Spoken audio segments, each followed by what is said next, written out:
YouTube going live now. YouTube is live.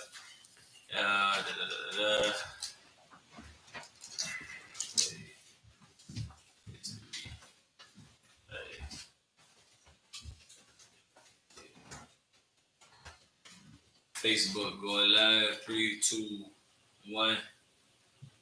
Solid. Facebook live. YouTube is live. We rocking and rolling. Rocking and rolling. Get my first scripture. Get them on. You know what I'm saying? Alright, that looks good.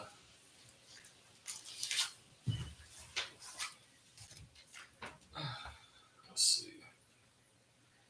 What we got, y'all? Like, share, and subscribe, people. Alright. Like, share, and subscribe. We live.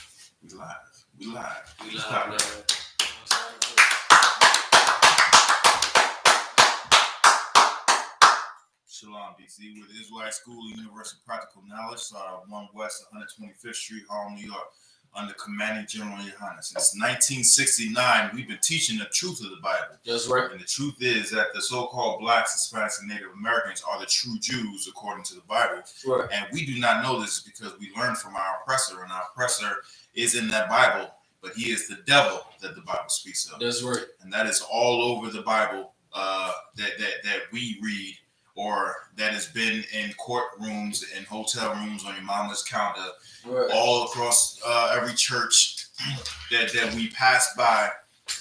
The same Bible that we all come to know, or think we come to know, has the truth in it. And the reason why we do not know this is because we've learned from our oppressors. We're going to get into our topic today. Our topic is, the more, the more we try and keep up with the Joneses, the more we envy our oppressors, right, the more we want to, cast away our lifestyle, right, for theirs, for their mentality, their allegiances, their way of doing things, right, which is not the way of the Most High. The more that we do that, we die. Right. We die at alarming rates. The more we eat, the foods that the Most High said not to eat, we get these diseases. Right. We die. Right. The more we mistreat our brothers and sisters, we get court systems are held up off of the backs of us. Right. They make laws, pass laws to criminalize our lifestyle. Right. You know what I'm saying? The prison systems are made solely to house the so-called blacks, Hispanics, and Native American Indians. Right. The more we try to indulge in their lifestyle, the more we try and fight. We think we're fighting for equality, for freedom. This beast is cunning. Right. It's the reason why the scripture says he is the most subtle beast in the land. He is subtle. He lets you think that you're winning, when in reality he's slowly poisoning you off, killing you off, slowly but surely, and doing it in such a way to whereas you want to actually do it. He doesn't even have to push the agenda anymore. Right. He doesn't even have to push the agenda anymore. What we're going to get into tonight is one of the first, if not the first, school shooting in American history. This happened in 1968. And if it's not the first school, it was at least one of the first in the upper class, in colleges across America. And this happened at a predominantly black college. This gave. So you need something? You said it was a school shooter? It was a school shooting. Yes. Is it white? What's that? Is he white? Well, we're about to get into it. We're going to get into it. We're going to get it. So don't jump the gun.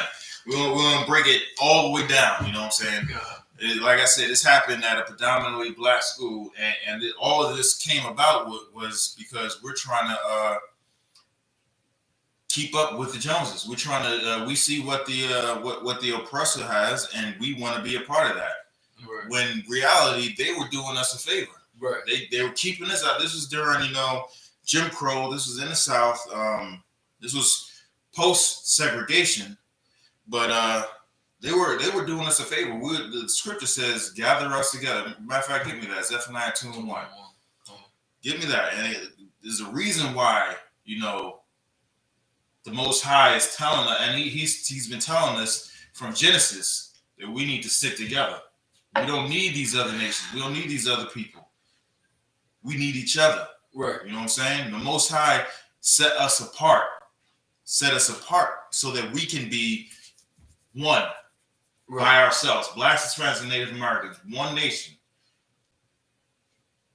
with the leadership of the Most High, and we're supposed to be, the rulers of this earth. Give me that. What you got? God, I got Zephaniah chapter 2, verse 1. Gather yourselves together, yea, gather together, O nation not desired. You said it twice. Gather yourselves together, yea, gather yourselves together. He said it twice. He wants you to. He wanted to reiterate it to make you understand how important this thing really is. We need to gather together. Why? Because no one wants us. Right. No one wants us. The only one that wants us is the Most High, and we're turning our back to him at every chance we get. Right. We see the so-called lavish things that the other nations have, the things that the other nations are doing. We think that lifestyle, that those so-called luxury things are great things, but all of that is child's play compared to what the Most High has. Right. So-called luxury,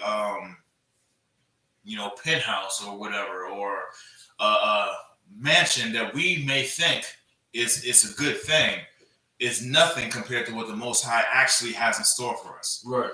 And the disgusting things that we think is good, dyeing our hair in the form of leprosy. Our sisters dyeing even our brothers dyeing their hairs in leprous colors. Right. We got a pandemic in the islands right now, and even some of that stuff is coming up here, where brothers and ancestors are bleaching their skin, trying to look, like the oppressor.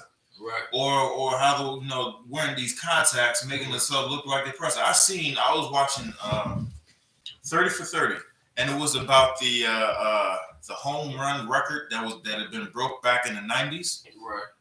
And it was between two men, Mark McGwire, and then the runner-up was none other than Sammy Sosa. Good night. It showed, Sammy Sosa as he was. You know what I'm saying? The dark-skinned brother with the thick, kinky hair, showing him hitting all these home runs, and he was commentating. And they didn't show him they didn't show him as he was now. And then once they showed him, I was like, what the hell? If anybody's seen if anybody knows who Sammy Sosa is, what he looked like in the 90s to what he looks like now, he looks like a white woman. He pulled a Michael Jackson on us. Yeah. He straightened his hair. He got contacts in his eyes, whatever. Right. And his skin does not look like what the Most High gave him. Right. He is destroyed. We are destroyed. And he believes that that's what the people want. Right. He believes that we want to see him like that. Right. We want the old Sosa. That's right. We want the old Sosa. That's what we want. The Most High put us on this earth a certain way. He made us after the image of him. Why would he put in us that we should change, our looks in such a way to look like the very people that destroy us day in and day out? They live to destroy us. Right. Why would the Most High allow something like that to happen? Because we're so far gone away from, we've fed in, so to speak. We've bought 100%. We've drank the Kool-Aid of white supremacy. Right. And we believe that whatever they put out is perfection, is godly. You know what I'm saying? That's what, unfortunately, that's what we believe. Right. But the truth of the matter is that is far from perfection. Right. We shouldn't want no parts of it. We shouldn't want no parts of it. Let's get into this this topic right quick. If you could, Barack, get me the let's see. Give me the History Channel article. The Orangeburg. Yeah. All right. We're gonna stay on this for a minute. So right now, I'm about to bring out. Like I said, it was a school shooting, a massacre, school shooting of a certain people. This happened in South Carolina. It's one of the first school shootings in a place of higher learning, and the very people who was supposed to protect us, did some atrocities to us. And there's no difference than what happened in 1968 than what happened in 1868 than what's happening right now in 2020. Right. It's no difference. It's no difference. So we're gonna get a little bit of this history on this. Read what you got from the top. God. This is the Orangeburg Massacre. The Orangeburg Massacre occurred on the night of February 8th of 1968 when a civil rights protest at South Carolina State University turned deadly after highway patrolmen opened fire on about 200 unarmed black student protesters. About 200 unarmed black student protesters. Right. Now, South Carolina, this is below the Mason-Dixon line, and this is in like the heart of Jim Crow. However, the time frame 1968 is important because Jim Crow wasn't supposed to be in effect in 1968.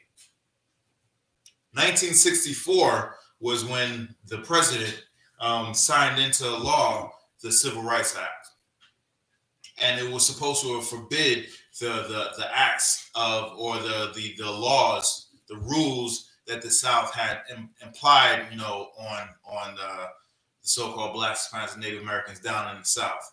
Right. So during this time frame, those laws were supposed to be non-existent. It wasn't supposed to be the rule of the land at this time. If you could give me the definition of massacre, right quick, because I want everybody to really understand, what this event really was. Because they use the term massacre, and it's a very fitting term for this event that had occurred. Right. It's a very fitting event because even though it was a large number of students, and that's all they were students. They weren't, war veterans. They weren't militiamen. Mm-hmm. You know what I'm saying? These were students, young people, right, who thought they were, doing something good. You got that? God, all right, let's get it. Massacre. The act or instance of killing a number of usually helpless. So this was a shooting of unarmed peoples. Come on. Or unresisting. So helpless and or unresisting. People who cannot fight for themselves or who are not putting up a fight. That's the definition of a massacre. Keep going. Or unresisting human beings under circumstances of atrocity or cruelty. Under certain what? Say that one more time. Or unresisting human beings under circumstances of atrocity or cruelty. Under circumstances of atrocity or cruelty. You can get me back to the article. So this is a killing of people who cannot or will not fight back. And you go in and lay waste to them. You know that phrase like taking candy from a baby? Right. It's easy because a baby can't really fight. Even if they wanted to, they can't fight back. If they have something that you want to take from them, you just grab it from them. Right. These people, these students that was on this campus, they were killed. Nobody was armed. They weren't even there for a fight. Right. The type of fight that they were there for right. was to show strength in numbers, to yell at some people, maybe Right. to scream some chants, and go home. That was their fight. But the oppressor has something different. Right. Let's go. Let's keep going. You got something? It's a question online. What's up? It's off topic, but Martha online asked, it's a quick question. Should I take the vaccine? What Commander General YAHANNA has said is you shouldn't be afraid of taking the vaccine because there's no proof that it's going to do what everybody's saying it's going to do. Right. It's not going to turn into a zombie. Right. There is no aborted fetuses that's in the vaccine. Right. There is no microchip that's in the vaccine that's going to, turn you into some sort of zombie. Right. This is what Commander General YAHANNA says. Go to your doctor, and if you qualify for the vaccine, get the vaccine. If you want to do it, go ahead and do it. You should not be afraid of getting it. That's the answer. But you need to talk to your doctor, not some internet buff who read some sort of article on some conspiracy theory or smoke weed and watch the zeitgeist and came up with all these different sort of theories. Don't listen to those people. Go to your doctor and actually talk to your doctor and see what's best for you. That's right. Salagi, too, if I may, the topic of this class is so heavy, including going into the vaccine, because, if we wasn't a part of the lifestyle of our oppressor, we would not need, the vaccine or not. You know what I'm saying? If we wasn't a part of it, you wouldn't need it. But just like you just said, what Commander YAHANNA said, if you want to take it, go take it. If you don't want to take it, don't take it. Who cares? If you need it, go get it. If you don't need it, don't get it. It's up to you. You know what I'm saying? Like, it's not something to be scared of. There's many medicines that you don't know what's in it. Advil, Tylenol, Motrin, all in the above. But you'll pop out 5 of them things along with the blunts that you're smoking. Forget about it. You know what I'm saying? So there it is. The thing is, you do not have to be afraid of what the fearmongers are saying is in it. Because none of that stuff is in it. Right. If you need it, if you feel you need it, go to your doctor, make an appointment, go to your doctor, and have a conversation with your doctor face to face. And if your doctor recommends you getting it, then get it. If your doctor does not recommend you getting it, then don't get it. Either way, we're gonna still teach the truth. That's either way. That's right. So, where were we? Going back to the article. All right. Right. In the Orange County, Orangeburg massacre. Orangeburg, yeah, the Orangeburg massacre. The massacre is basically a slaughter of people who cannot or will not fight back. Right. So this campus had about 200 unarmed black students. They were protesting. They were protesting a specific thing. And just like you were saying about the vaccine, if we weren't, if we didn't have our heads so far up the oppressor's behind, we wouldn't be protesting this thing. We wouldn't need the vaccine. The scripture says in Egypt, when the Most High was plaguing Egypt, we were separate. We were away where the Egyptians were. So the plagues did not reach us. Right. And when that final plague, death plague came, the Most High made provision for the children of Israel. That's right. So, one, we need to separate from our oppressor. Now, that does not mean we need to physically move away from our oppressor. Why? Because the oppressor is everywhere. Right. The Most High will set up a land for us. And even wherever we are, the Most High will, if we follow him, obey him, he will provide mercies for us. Now, let's keep going with this article. God, no sweat. 3 young men were shot and killed, and 28 people were wounded. So out of this 200 people that were protesting, 28 people were wounded. This is men and women. This is another reason why UPK says the front line is no place for a woman. Why? Because it is a battle. It is a war. Even though these people were going there peacefully, their opponent had war in their mind, had war in their heart. So even though they were going there peacefully and they didn't want, it was still a front line. It's still a battle. Right. Anything could pop off. They didn't want it to pop, but it still could. It still happened. So the men and women were wounded. 3 men were killed. Keep going. God. The event became known as the Orangeburg Massacre and is one of the most violent episodes of the civil rights movement, yet it remains one of the least recognized. No one really talks about this. And there's a specific reason why that no one really talks about this. Now, this event predates other school shootings that happened. It was a Kent State shooting. It was a Kent State massacre, and it was a Jackson State massacre. Both of those were at black colleges. So, if I make a precept on, why isn't recognized. Okay.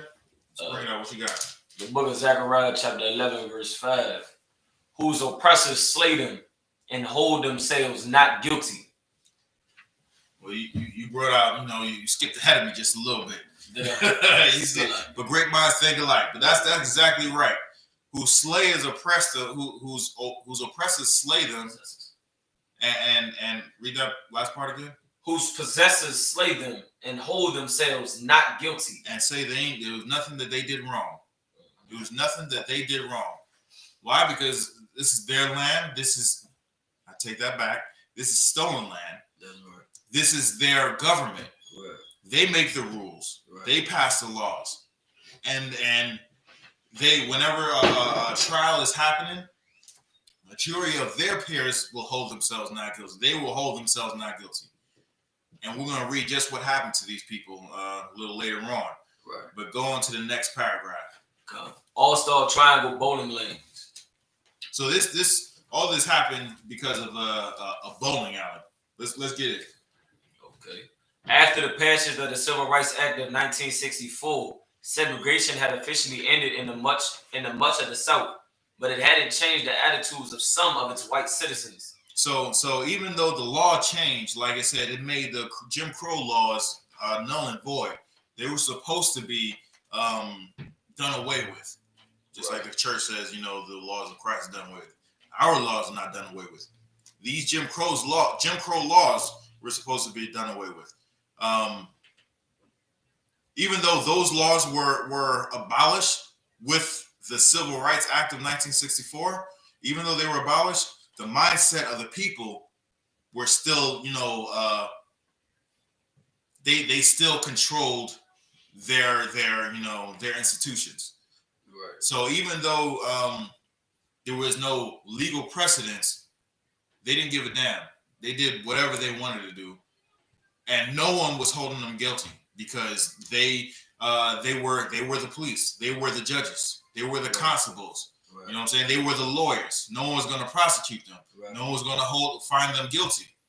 So it in essence, the Civil Rights Act really didn't matter. And then they such sly beasts that they would find ways around it just to get you from them. Keep going. God. Many blacks were still persecuted and discriminated against by whites. One such person was Harry Floyd, owner of All-Star Triangle Bowling Alley in Orangeburg, South Carolina. He claimed his bowling alley was exempt from segregation laws since it was private property. But Orangeburg's black community was determined to change his mind. So, it's, like I said, the laws of the land, this was federal law. The Civil Rights Act of 1964 was federal law. You know what? Let's get that. Let's get that. You should have it. Nah, it should be the first one I sent you. The articles? Yeah, legal highlight. And I want you to go down to the second paragraph. Hold on. Yeah, the second paragraph. In June 1963. Yeah, and then go down to in 1964, Congress passed, and we're going to get the highlights of the Civil Rights Act of 1964 and what this Harry Floyd was fighting. This is the specific part that he was fighting, and that the people of Orangeburg, South Carolina, was what them, the community, the black community, and this owner was butting heads on. Right. You got it? Come. In 1964, Congress passed Public Law 88-352. The Civil Rights Act of 1964 prohibits discrimination on the basis of race, color. It prohibits. It means it stops you. It makes it illegal to discriminate basis on what? On the basis of race, color, religion, sex, or national origin. For the most part, for us, it was race and color. This Civil Rights Act essentially made it illegal for people to keep us from drinking, a different water fountain, or from sitting from the back of the bus. We're allowed to sit on the front, or from going into this establishment. This is what this Civil Rights Act was mainly about. Keep going. Just give me one more sentence on that. God. Provisions of this Civil Rights Act forbade discrimination on the basis of sex, as well as race in hiring, promoting, and firing.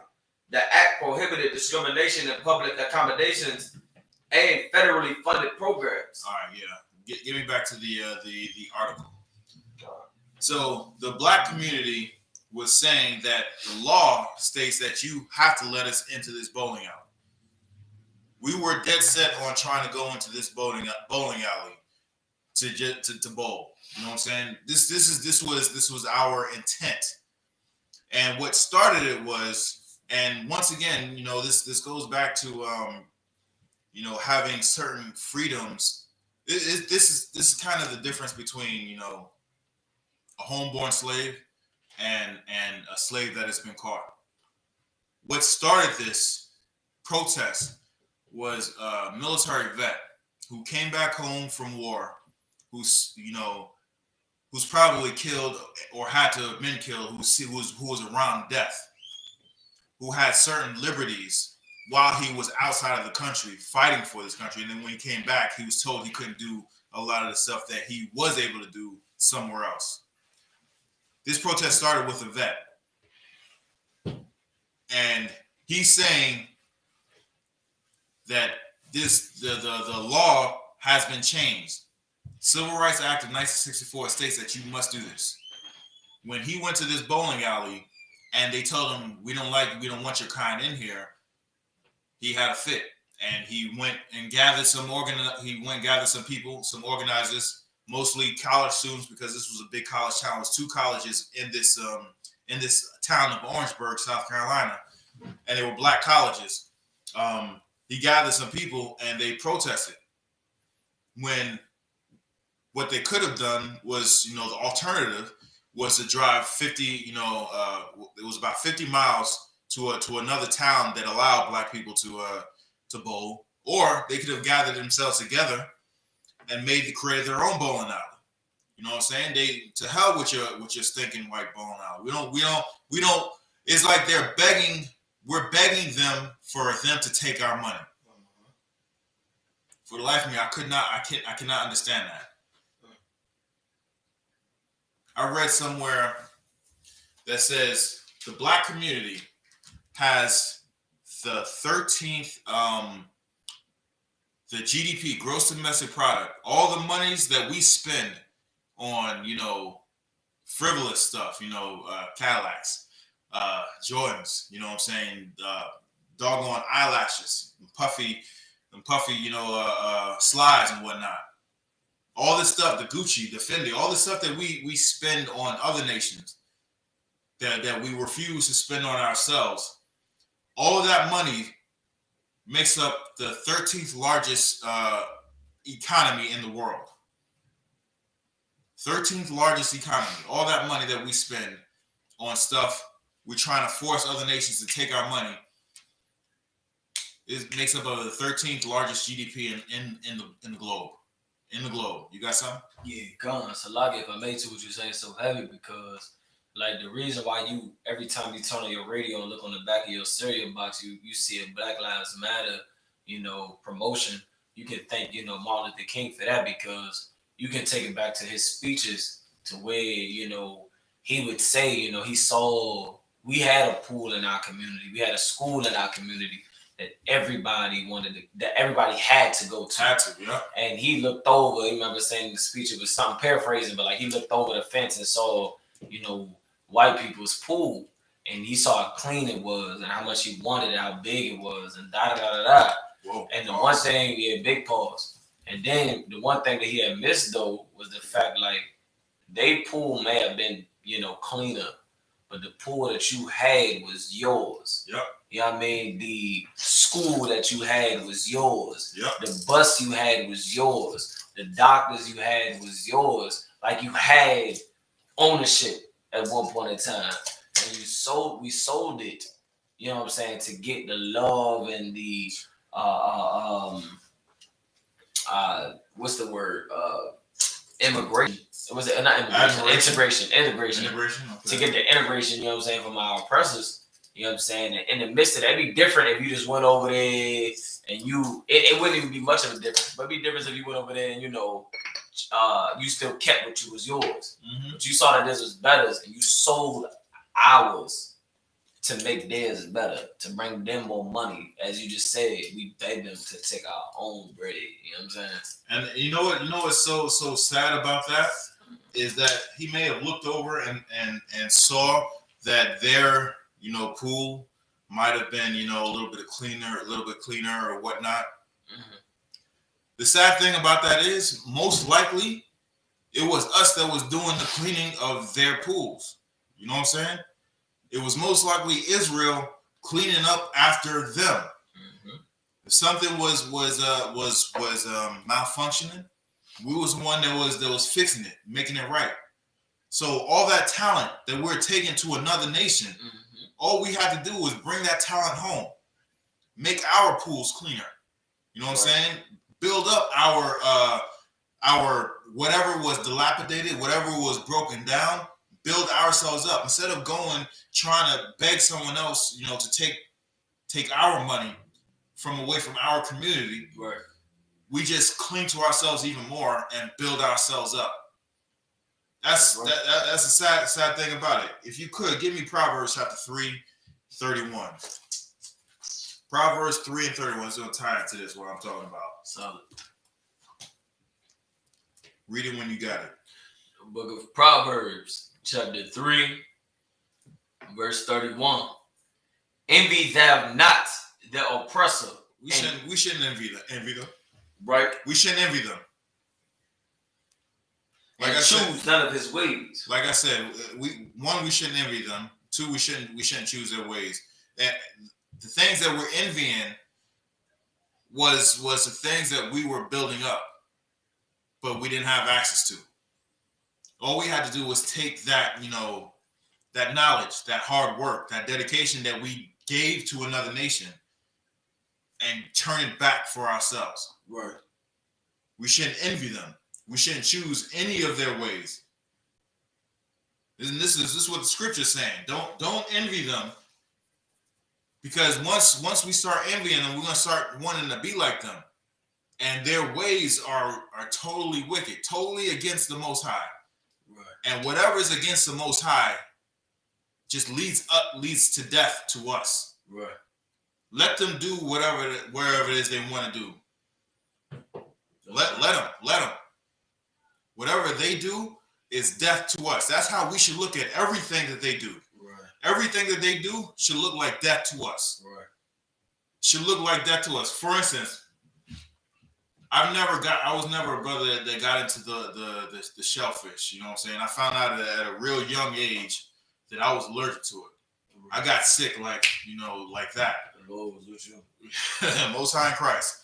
So whenever I see any of that stuff, I think of illness and death. Right. I think that's the only thing that comes to my mind. Right. It's just death. And that's how we should look at everything that the Most High says is discussing, which is including our oppressor and everything that our oppressors, do. We should look at that as death and destruction, because there is no life to what they're doing. Right. What is life is within these scriptures. You got something? God, if I may, like what you say is so heavy. Like we run away from Blacks and Latinos. We run away from things that in past times it's not something that actually harmed us in a greater manner. Meaning, we won't run away from our oppressor, but we'll run away from a vaccine, or we'll run away from the truth, or we'll run away from being told about ourselves and the actual truth of the matter, versus running away from something like Blacks and Latinos. The point I was trying to bring out, we'll run away from something that ain't not only has not plagued us, meaning you have some Black people that have never been bit by a dog, right? But you'll run away from a dog. Why? Because you know the nature of a dog. You've heard about it. You've seen videos that look aggressive. You ain't never been bit by a dog. But the thing we have been bit by, you run away from vaccines. You ain't never been bit by a vaccine. You've been vaccinated since a child. Yeah. But you run away from it when you see a Facebook post, a GIF or meme. Uh-huh. But you're not going to run away from the thing that's actually killing you. Commander YAHANNA said it the other day. The COVID-19 is about 300 to 400,000 deaths. It's nowhere near to the leading causes of death in America. You got 350,000 abortions a year. That already beats COVID-19. You got your drug violence. And that's every year. Every single year. That number repeats. And the number one thing I believe he had said was heart disease. It was cancer. It was high blood pressure. It was diabetes. The COVID-19 is not even in the top 10 of things that is the leading causes of death in America. Especially with Black people, number 5 is the police. I think it was like number 5 and number 8, something like that. That was the top 10. You don't run away from nothing. You'll get your barbecues with them. Salaki. I just want to bring that up. That's tough right there. That's tough right there. Give me Proverbs chapter 19, verse 5. Because this, even though this is a law that they approved, that they signed into law. It was a bill that signed into law. This was their word. They said that they was going to uphold this thing. Scripture has something to say about people who says that they want to say something and then renege on what they're, on their promise. You got it? You said Proverbs 19 and 5? 19 and 5, yeah. The book of Proverbs, chapter 19, verse 5. A false witness shall not be unpunished. False witness shall not be unpunished. These people said they gave their word. How did they give their word? They signed their leader that they elected, that they voted for, signed into law. Gave his word. So the way this democracy works is there's one man, or there's the body of government. People choose these people to speak for them in their stead. Once you go all the way up to the highest office, which is the president of the United States, the people actually choose this person to lead them, to speak for them in all ways of life. One of their ways was the Civil Rights Act of 1964.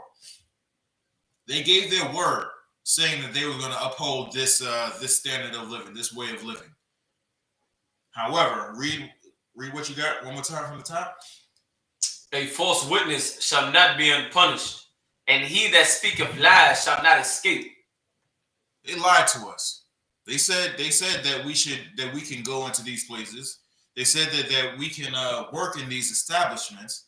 They said that we can eat at these establishments, even though the Most High said we shouldn't.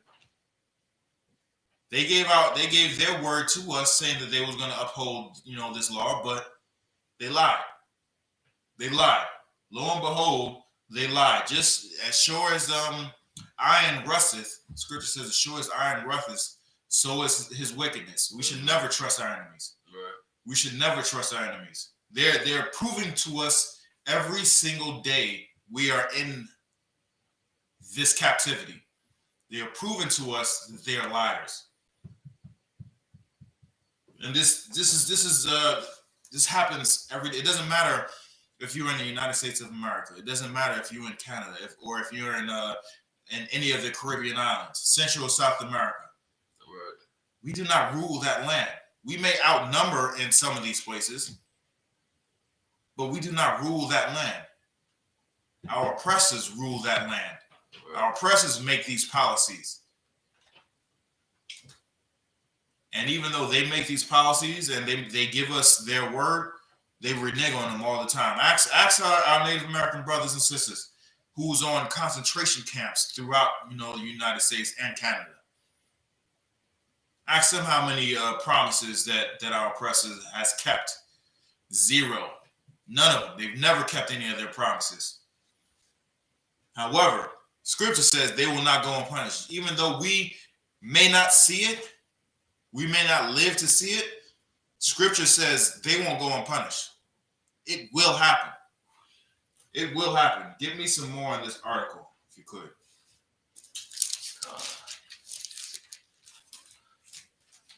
Orangeburg was the site of 2 mostly black universities, South Carolina State and Clayton University.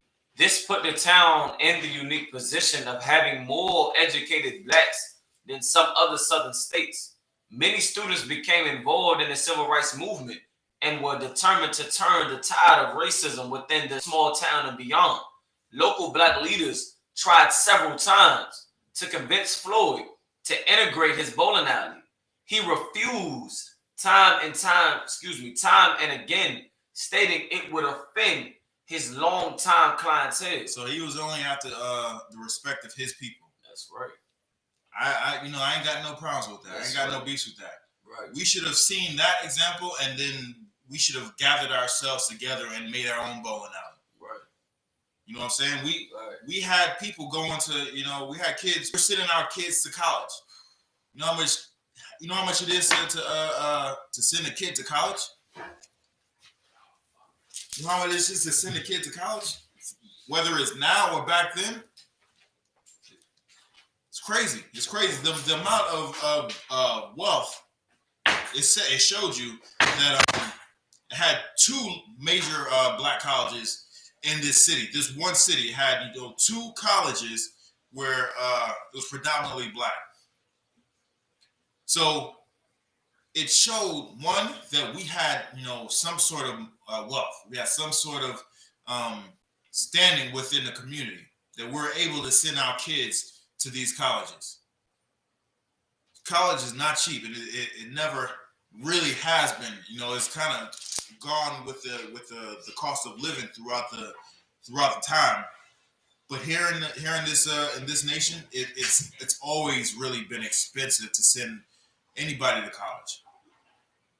So we had 2 schools that we could choose from in this one city. This guy, he was for his people. He didn't want to upset his people. We came to him time and time again and brought the law saying, hey, this law states that you need to let us in. He didn't want to piss his people off. He didn't want to upset his clientele. We should have took that same example and said, cool, fine. I'm not going to we shouldn't force you to accept our money. Let's go ahead, buy some land, build this building and run our own bowling alley. They had the personnel or the clientele to make this business go. You know what I'm saying? It's a college, right? 2 colleges. It was right there. However many, different high schools there was right there. It sounds like it's a family sort of town. This city, had a fairly large black population, as well as, just historically speaking, a lot of these cities, these towns in the South had, large black population, simply because, that's where most of us were when we were brought over here to get put into captivity. Right. So they're saying that, they're coming to him and saying that, hey, we need to you need to integrate. And this was his response. He was like, "No, I ain't gonna do it." Right. However, if you could give me Ecclesiastes 12:12. This was, although, yeah, Ecclesiastes 12:12. Although, education is good, and we do need education. We shouldn't be, stuck in a certain time frame, or stuck in a box. We need to educate ourselves, but we're so how do I say this? We were such in a spot where we thought we knew best. You know what I'm saying? The more you learn things, the more you think you know. Right. When the simplest things a third grader can tell you. You know what I'm saying? These people did not want you here. All you have to do is make something for your own. You got something? God, like, it's crazy. Like, you just blew my mind just for a second. Like, the third grader thing. A kindergartner know who a bully is. Right. A first grader know, like, man, I'm hearing all this love talking. We all supposed to be friends in the classroom. But even in kindergarten, you got beef. A bully knows who he's bullying, and who's being bullied knows, hey, listen, I got a bully. For example, if I may, back, I don't know about y'all now, but back when I was in elementary school and middle school, man, we had a bully convention program or whatever. And it would be like once a year if they decided to plan it or not. It wasn't every year. Right. But it would be a bully prevention program, and it would be people that's been bullied and, all this and above to bring out in the classroom and talk about it and da-da-da-da-da, right? It's a whole day that was dedicated to this, meaning no other work, just a bully program. Wow. Right? So we would know, who it is that we consider the enemy. And when you start to go into it, like hearing the other students at such a young age talk about, the things that was said to them and done to them and da-da-da-da-da, at such a young age, you start to understand, you have an enemy. You start to understand this concept of everybody loving each other. Apparently it's, it doesn't exist. You know what I'm saying? So it's so crazy when you said the third grader, like even somebody that's in preschool, kindergarten, there's somebody that's bullying me, or there's somebody that, don't like me. I ain't done nothing wrong to them, but they just don't like me. You know what I'm saying? Right. And it's ridiculous that somebody that's 6 years old, 7 years old, 8 years old knows that everybody is not his friend. But when you get to a certain age in America, 18, 21, get out of your parents' crib, all of a sudden, you have this concept of everybody's supposed to love each other. You know what I'm saying? Like, I totally get what you're saying. And what's heavy about this is that garbage is really pushed on so-called Blacks, Hispanics, and Native Americans, that we need to love one another.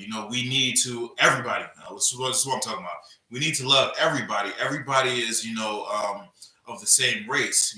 Everybody bleeds red. You know what I'm saying? We're under the same constitution. We need to come together. However, when worse comes to worse, them Proud Boys know who is with them, and they know who they should oppose. There is no hesitation when something like that happens. You know what I'm saying? There is no hesitation whatsoever. They're quick to say, hey, tell us that we need to come together. We need to stand tall, show a force of unity, show a front of unity when they're the ones killing us. right. It's all the unity speech, the come together speech, when they're the ones pulling the trigger. They're the ones flipping the switch on us. They're the ones that has their foot on our necks while they're saying, we need to come together. They're the ones that need to, take their own medicine. They need to heed their own message. Because it's not us that's going around shooting up churches. It's not us blowing up churches. You know what I'm saying? It's not us pulling people over just because, you know, they're driving a fancy car than we have. And then, you know, once we ask for some ID, once we reach for that ID, it's all of a sudden they got a gun. Nah. It's very hypocritical. Very hypocritical what they're doing. You got that in Ecclesiastes 12:12? The book of Ecclesiastes, chapter 12, verse 12. And further, by these, my son, be admonished of making many books. There's no end, and much study is weariness of the flesh. And much studies is because there is no end of to trying to learn stuff, learn different things. There is always going to be another book. It's always going to be another book coming out. There's always going to be another book that you hadn't read, that you looked past, that you just coming upon. Someone recommended you this and that, or this course of study and that course of study. There's always going to be some sort of learning. But what's right in front of your face that's telling us, showing us every single day that we're on this earth, that not everybody is for us. Not everybody actually believes what they're talking about when they say, hey, Black Lives Matter. Everybody who's marching down the street chanting that stuff does not believe that. They just want to show face, but when they go home, they're gonna teach their kids, hey, don't hang out with this group of people. Don't hang out with that group of people. These people are bad. Only get with people that look like you. This happens all the time, man. And because we think we're so educated and we're elevated upon, above our forefathers, our mothers and fathers that came before us, they were probably telling these kids like, hey, I don't like the situation that we're in, but we should at least stick together. You know what I'm saying? We should at least stick together, build something for ourselves. When this generation was saying, they were being educated and they were saying, no, the law says that they need to let us in, and so they're going to let us in. Man, damn that. Right.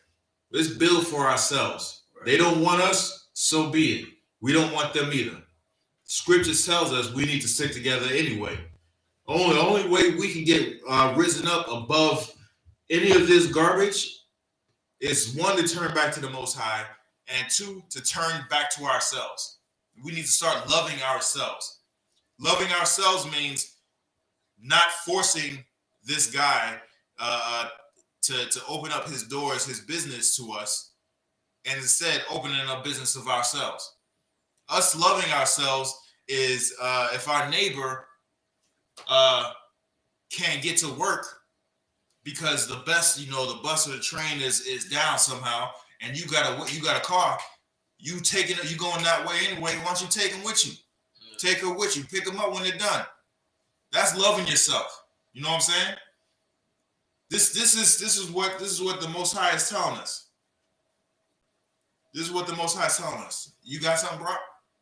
No, I was gonna say though, it's so heavy because a lot of the things that plague us, man, like it's common sense that any other nation would literally do, and in past events that are documented have done. Meaning, if you have an enemy that is constantly bombing you, constantly drugging you, constantly stripping you of your naturehood, meaning you're born with dark skin, but yet they come out with product to make your skin lighter. Now, if this country who runs it is Caucasian or African or this and above, they know, if it's taking white people, they don't need skin lightener, right? Because their skin is already light. It's already of a different, what's the word? Tint, hue. Hue, tint, some of that order. But if you have these things that keep coming against you, any other people would do it. And even in Blacks and Latinos, we do it, but we just don't do it with the people. With people. We do it with dogs and snakes. You ask a black person, you gonna hang around a snake, they gonna say no. But they ain't never been bit by a snake. But the thing they have been bit by it doesn't seem logical to blacks and Latinos to be like, I can't trust you. You seem cool. You seem like you don't want to harm me. But however, I would be very, very stupid if I allowed myself to come near you, because you have shown consistently to be against me having this blood that I'll carry. You know what I mean? This image that I carry. Your people don't like this. So I can't put myself or my loved ones in your comfort zone to allow me to become comfortable with you. We don't find it logical to separate that. Any other nation would do that when they see the things that happen to us. If I may on a quick point, Salakia, when the Black Panthers movie came out, there was interviews going around the entire world. With the superhero or the Black Panthers movie, the superhero. Okay. The entire world was doing interviews, and there was a lady that had interviewed a Chinese man, and this was on General YAHANNA and Commander YAHANNA's show. And they had said, the interviewer, they played the video. This is about two years ago now. This movie came out, and the interview asks, what do you think about the Black Panther movie that came out, and the Chinese, and how does that increase your level of respect for black people? The Chinese man said, to be honest with you, and this is damn near verbatim, he said, I can't respect black people. This literally Chinese man said this on the camera. He said, I can't respect black people because black people don't respect themselves. How can you, this is his words, how can you integrate with a people and love a people who literally enslaved your people? Until they respect themselves, it is very hard for me to respect them. This is what the Chinese man said. I understand that. And I can't respect anybody who eats bats and causes pandemics. Forget about it. That's what I can't respect. So damn him. At the same time, they're telling us that we need to we need to put ourselves in danger so that they can feel comfortable. When they're the ones who's always been, attacking us. They are the ones who always been hurting us, putting us down in any way, shape, or form that they can. So we have to come to them humbly and subtly so that they can feel comfortable enough to let us in their organization. This is madness. This is crazy. This is captivity. When the Most High set the world up so that we were supposed to be on top, not humbling ourselves to anybody on this earth. We're only supposed to humble ourselves to the Most High. That's who we're supposed to humble ourselves to. Humble ourselves to the Most High and whoever He puts in charge over us. Order. That's how the Most High runs. Let's get some more in this article, and we're gonna go into how this protest started. So this protest started because this owner of this bowling alley would not let black people in, even though it was 4 years later that the Civil Rights Act had been signed into law. So once this military vet came in and said, this is ridiculous, he went out and got some people to help him protest. First day they kicked him out. Second day they came back, they protested. The third day, that's when everything kicked off. Keep going. This is the beginning of a new paragraph. Orangeburg protests begin. Yep. On February 5th of 1968, a small group of students from both South Carolina State and Cleveland went to All-Star bowling lanes to protest its whites-only policy. So they just went there to, just with some picket signs and saying, hey, basically, you guys have messed up. The law says we need to we're allowed to come in, but you won't let us come in, and you're messed up. That's what they went and do. They said it was a small group of people. This is one day that happened. Now keep going. Floyd refused them entry, and they left peacefully. They left what? Peacefully. Peacefully. They didn't cause no problem. Don't start no stuff. Won't be no stuff, right? This is way back. Lil Jon said this a few years ago, but this was back, decades ago, 40 years ago. Keep going. Word of Floyd's refusal spread across both college campuses like wildfire. Now everybody's, incensed. They're enraged at what's going on. So the next day, this is what happened.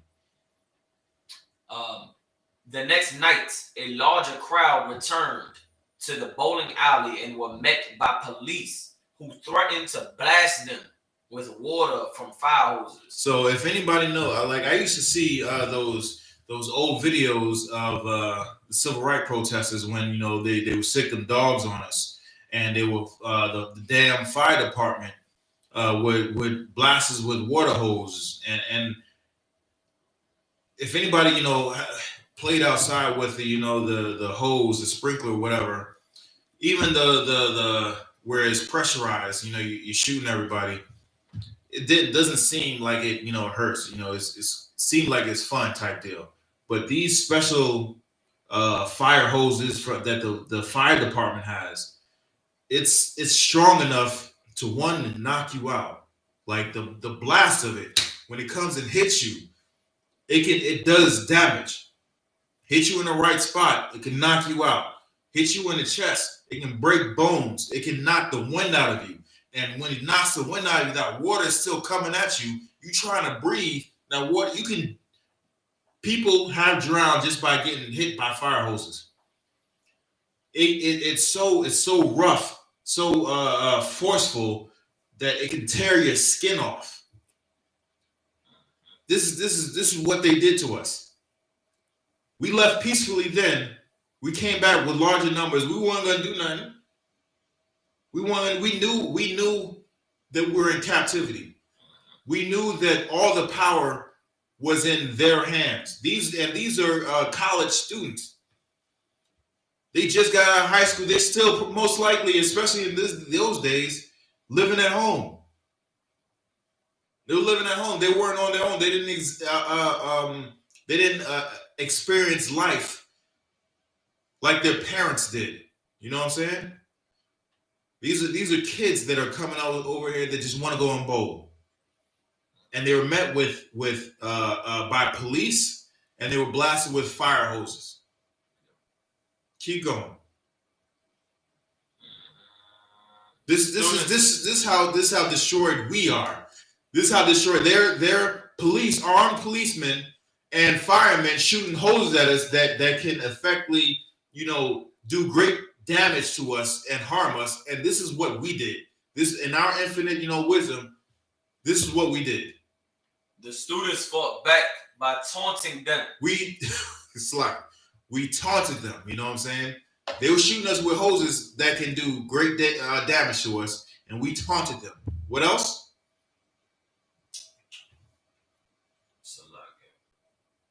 We taunted by taunting them and lighting matches. And we were lighting matches at them. Come on.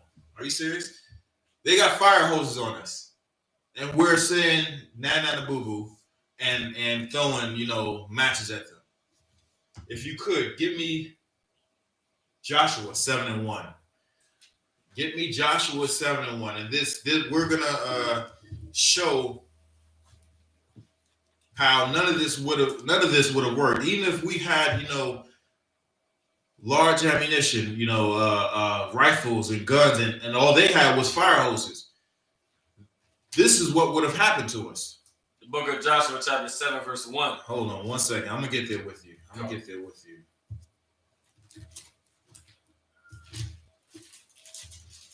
One second. Joshua 7:1. All right, go ahead. The book of Joshua, chapter 7, verse 1. But the children of Israel committed a trespass and an accursed thing. For Achan, the son of Carmi, the son of Zabdi, the son of Zerah, of the tribe of Judah, took up the accursed thing, and the anger of the Lord was kindled against the children of Israel. So it says that we committed a trespass against the Most High. One of the sons of Judah, one of the sons of the tribe of Judah, did something that the Most High said not to do. And because of that, the Most High was angry with us. The Most High was angry with us, And at this time, we were going into the land. The prophet Joshua was leading the children of Israel into the land of Israel to possess it. Along the way, we were basically clearing out the land. We're clearing out squatters who was in our land. Most High told us, go over here and do this, go over here and do that. We're clearing out everybody who wasn't supposed to be there, and we're going up and clearing them out. Every time we went up against somebody up until this time, the Most High was with us, and they fled before us. Drop me down to verse 4. Until now, we committed a trespass against the Most High, and this is what happened.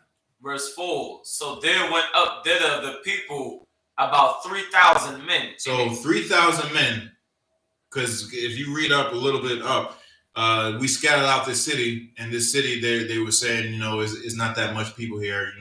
It only take us 2,000 or 3,000 people to conquer it. So Joshua said, go ahead, send 3,000 people, and this is what happened. And they fled before the men of Ai. So this city, this men of Ai, we sent. It wasn't a lot of people. They were destitute and whatnot. They weren't as mighty as we expected them to be. We sent 3,000 people, and then once we got down there, we fled. That's what it says. Keep going. Right. And they fled before the men of Ai, and the men of Ai smote of them about 36 men, for they chased them from before the gate, even unto Shabarim, and smote them in the going down. Wherefore the hearts of the people melted and became as water. So was 3,000 of us. It didn't say how much of them there were. It was 3,000 of us. We went there. They killed 36 of us, and because they killed 36 of us, like I said, at this time we were just running through people like a hot knife through butter. Right. They were actually killing us. And we seen that, and it was like, oh, hell no. Our hearts turned to wet tissue paper, turned to water, and we ran. They chased us. That's an unhonorable thing. We're in a fight, and someone just beats you, and then you run, and then they chase after you. Man, that's a tough deal right there. That's a tough deal. Keep going. Go. And Joshua rent his clothes and fell to the earth upon face before the ark of the Lord until the eventide. And he and the elders of Israel put dust upon their heads. And Joshua said, Alas, O Lord God, wherefore hast thou at all brought this people over Jordan to deliver us into the hand of the Amorites, to destroy us? So they were saying, why have we come over here so that these people can destroy us? Is that why we came over here? Is that why you brought us over here? Because we was destroying everybody until we came up into here. Maybe we should have crossed over Jordan. And if we cross over Jordan, we're just going to get killed. Keep going. Right. And Joshua, would to God we had been content and dwelt on the other side Jordan. Lord. So he's saying basically, should we would have just been happy if we had stayed over here. We didn't have to go over there and get killed. Keep going. Verse 8. O Lord, what shall I say when Israel turn up their backs before their enemies? So he's saying, what's going to happen when everybody hears, we go up in battle and we're running. We losing and then we run. We don't stand and fight. What's going to happen? Keep going. For the Canaanites and all the inhabitants of the land shall hear of it, and shall run us around and cut off our name from the earth. Everybody's going to know we soft. Everybody's going to know we ain't about that life. Everybody's going to know this. And what's going to happen? They're going to come for us. They're going to come for us, and they're going to kill us all. They're going to cut us off from being a nation. They're going to literally and utterly destroy us if they hear we go into battle and then we're running away. Because at this time, there's a saying that says, bad news travels fast. when you in battle, you know, you're going into battle and people hear about your greatness. That's bad news to them. But then when your bad news travels that you're no longer great and there are, you know, people that should have destroyed, that you should have destroyed, are destroying you, that travels even faster. Everybody's going to hear about that. Like, oh, let me at them. Let me get a piece of them. Let me get a piece of them. They're going to come around about you and cut us off. This is what he's proclaiming to the Most High. Keep going. And what will thou do unto thy great name? And now he's saying, we're your children. We're the children of Israel. We're the sons of you. If we're the ones that getting, you know, beat up and getting destroyed, how is that going to make that? How is that going to look for you? You're supposed to be our God. We're supposed to be your children. We're doing everything that you told us to do. This is what he thought at the time. Keep going. Verse 10. Verse 10. And the Lord said unto Joshua, get thee up. Wherefore liest thou thus upon thy face? Man, get your hind part. Get up. Why are you lying with your face down? Get up. I'm about to tell you what's going on. Go. Israel hath sinned, and they have also transgressed my covenant which I commanded them. For they have even taken of the accursed thing, and have also stolen and dissembled also, and they have put even among their own stuff. So basically what he's saying is the reason why you're losing, the reason why you're running from your enemy, the reason why you're afraid that people are going to hear the reputation of you running, and you're afraid that they're going to come after you and destroy you, is because you didn't do what I told you to do. You have sinned. I told you not, when you destroy this city, destroy everything in it. Do not take anything from there. Do not take anything from that city. Do not hoard anything. Destroy everything. Burn everything. I don't want you to take anything from there. However, someone took something. Even though I told you not to take any, someone disobeyed my command, and the whole nation has to pay for it. Everybody has to pay for it. Keep going. Verse 12. Therefore the children of Israel could not stand before their enemies. Because one man trespassed against the Most High. Because one man did not obey the words of the Most High. The whole nation has to be punished for it. Right, as of right now, it said 36 men were killed because one man took something. 36 Israelites were killed because of this. Most High takes his commandments very serious. It's not a suggestion. It's not if this or if that, then maybe you can. No, it's you do this and this will happen. Cause and effect. The Most High is very direct with it. He told you, do not take anything. Someone took someone. Now the whole nation has to pay. Keep going. Right. But turn their backs before their enemies, because they were cursed. Neither will I be with you anymore, except you destroy the curse from among you. So he's saying, neither will I. You know what? Even someone broke my commandment. Someone did something I told them not to do. I am not going to be with you. However, I am giving you an opportunity to right this wrong. You destroy the curse from you, and then I will come back to you. So when these students were being blasted with fire hose, they were being blasted with essentially water. Water was being sprayed. It sounds so, asinine right now. They were being sprayed with water that could have, really injured a lot of people. And what we were doing, we were taunting them and throwing matches, lighting matches at them. So the water took this. Exactly. We're lighting matches. Are you serious?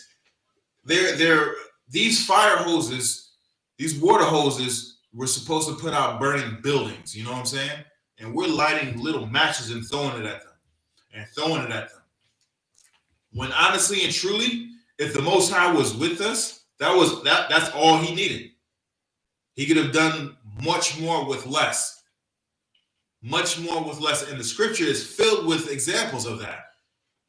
He could have done much more with less. But since the Most High was not with us in this thing, this is what happened to us. Now let's go back to the article. Let's go back to the article and let's you know what? Yeah, continue on. You stopped at a plate glass window.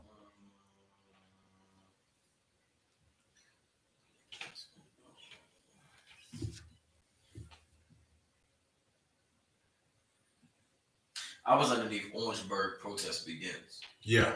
The second paragraph, last sentence.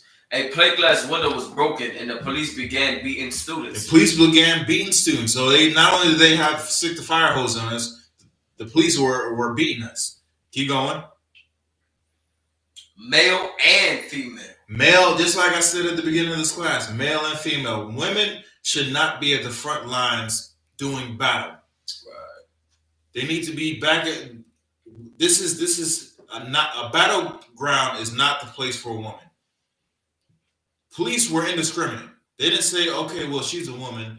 You know, we're not going to treat her like a man. Nah, they didn't say that. They went oops upside the head, both men and women with billy clubs. Keep going. Go. Male and female alike with bully clubs. Protester Emma McCain later recalled, I remember feeling a sense of pain when they were beating me. Sense of pain when they were beating me. Shouldn't have been there. Keep going. It was almost like they were trying to teach me a lesson or something. That's exactly what they were trying to do. This is exactly what, how dare you come down here and try and force our laws on us? Who the hell do you think you are? Take this billy club. Take these knots that I'm giving you. Take this concussion, these broken bones, this fat lip, this bloody nose, this busted eye, and go home and tell everybody about this. Tell all your friends never to come back down here and do this again. This was the lesson that they were trying to teach. Keep going. We were all unarmed. We were all unarmed. All unarmed. Why do they need to beat them? Keep going. By night's end, 15 students had been arrested and at least 10 students and 1 police officer were treated for injuries. Okay, at that time, 15 students were arrested. Let's go to tensions escalated. Now, this was another night. Go down to the next paragraph. Yeah. Tensions escalate. Again, word spread quickly about the bowling alley unrest, enraging students and escalating tensions in Orangeburg. Expecting looting and violence, some store owners armed themselves. So they were expecting that the college students were going to come down there and bust stuff up and steal. That's what they were expecting. So the owners armed themselves, and this is what the government did. Keep going. Governor Robert McNair, supposedly one of the more moderate governors of the Deep South, insisted, quote unquote, black power. Leaders were inciting the student unrest and called the National Guard, tanks and all, to intimidate the students and squelch the anticipated violence. So they're saying that this so-called Black Power movement and leaders was inciting the students to destroy things and do all this stuff. And what they were doing was holding them accountable for what they promised to do. The Civil Rights Act of 1964 stated that they had to desegregate. That was desegregate, and this was 4 years on. It took them 4 years to do this, and yet the governor was saying that they were inciting violence. So what did he do? He called the National Guard. And the National Guard is the military. He called the National Guard an organized fighting force for these students who were just trying to tell you to keep your damn word. This is what they were saying. Keep your word. Called the National Guard. They brought their tanks to intimidate these people, these kids, college students. This is what was going on. If you could keep going. Come on. The student protesters were joined by Cleveland Sellers, a native South Carolinian. Go drop down to violence erupts. Violence erupts by Thursday, February 8th. So this is the following day. Sellers and hundreds of students had gathered on South Carolina State's campus to protest racial segregation at the bowling alley and other privately owned establishments. So when they say hundreds, it was about 200 people that came there to protest. It was about 200 people. Keep going. National Guard troops and a heavy law enforcement presence commanded by Chief Pete Strome were also there under orders to keep the protesters on campus and prevent them from inciting a riot. And inciting a riot. So what they did was it was, like I said, it was 200 students between the National Guard, the local police, and the state police. It was 350 of them to keep the peace. Later, they had survivors. They interviewed survivors of what happened, and they said if they wanted to, each police officer could have went down there and arrested them one by one. They had more than enough people to arrest each one at a time. But yet, they did not do this. They did not do this. This is what happened. Right.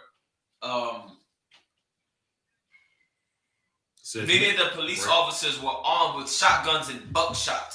All right, keep going. The students started a large bonfire in front of the campus entrance. They taunted law enforcement and threw rocks and other objects at them. Eventually, Chief Strome ordered the fire be put out. As firefighters extinguished the fire, a police officer was struck with a heavy wooden banister. Okay, so this is their narrative to justify what they did next. There was a bonfire on the campus. They were going to stay on the campus. The police made sure, the police and the militia, the National Guard and the state troopers made sure that they were going to stay on the campus. They blocked the whole area that they were in to make sure that they stayed on the campus. And they were claiming that the students were throwing rocks at them. That's what they were claiming. That did not happen. Independent studies showed that did not happen. Keep going. Unsure of what was happening and claiming to have heard gunshots, some police raised their guns and opened fire in the darkness upon the protesters for several seconds. So they said they heard gunshots fired, so they returned fire. Later, like I said, independent investigation showed that nobody in the protesters had firearms, had guns. They didn't have anything. All of them were unarmed. But what did they do? They shot into the crowd. In the darkness. They shot into the crowd. And it was specifically, this was, a narrative read over several different articles. They said they shot for 8 seconds. They were all these cops were shooting for 8 seconds. If I could, I am just gonna be quiet for 8 seconds, and we're gonna see how long they were shooting for. You got what you got? Hold on, I got it.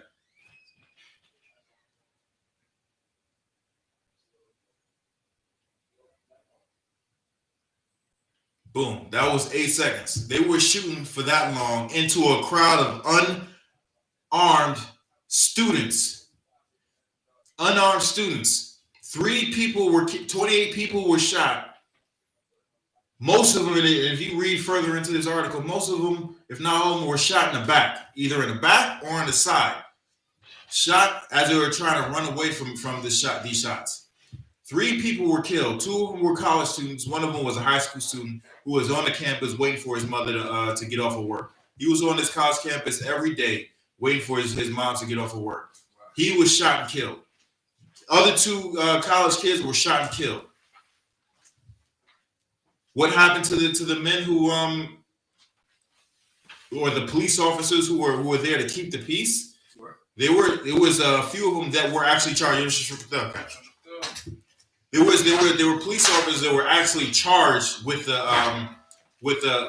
death of these 3 people and the mutilation, the shots of the other 28 men and women.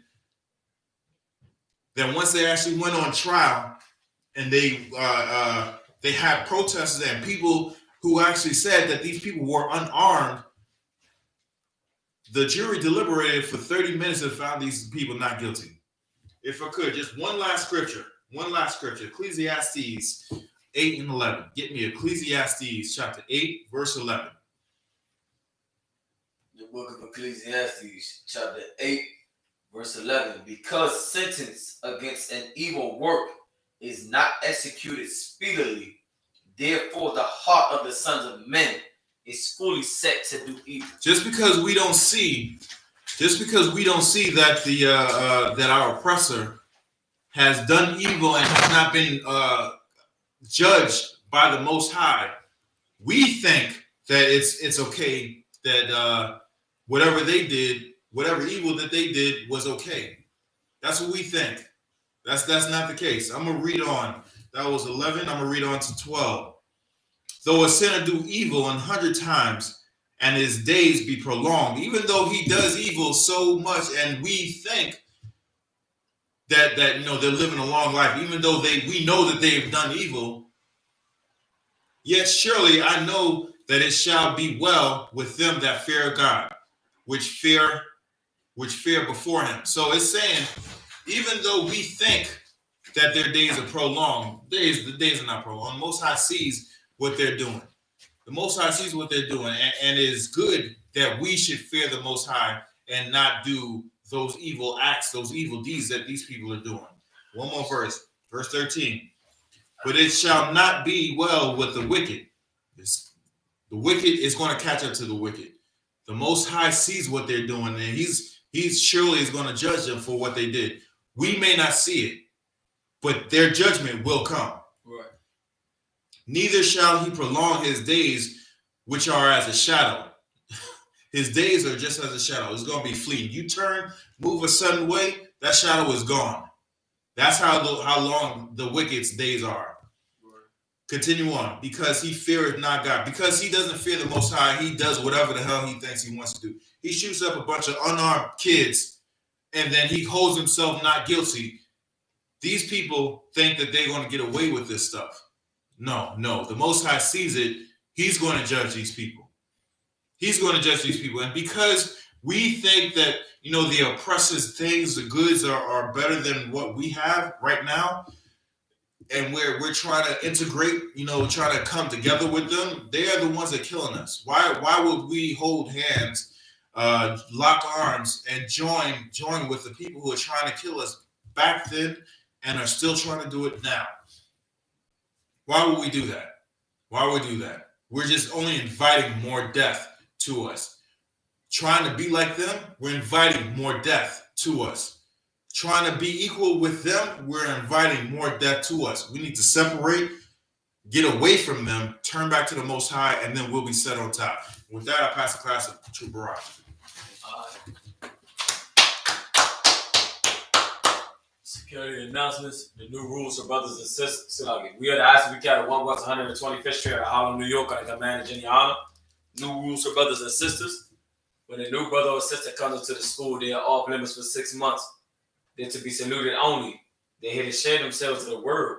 After 6 months, if a brother or sister has an interest in a particular person, he or she must get permission from the head to speak to a brother or sister.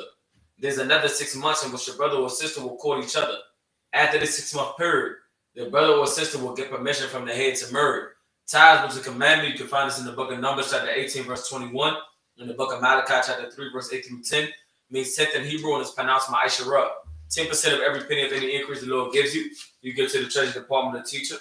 Priest fund, free will offer for priests. Not mandatory, whatsoever amount you would like to give. The upcoming Holy Convocation, which would be the Feast of Purim.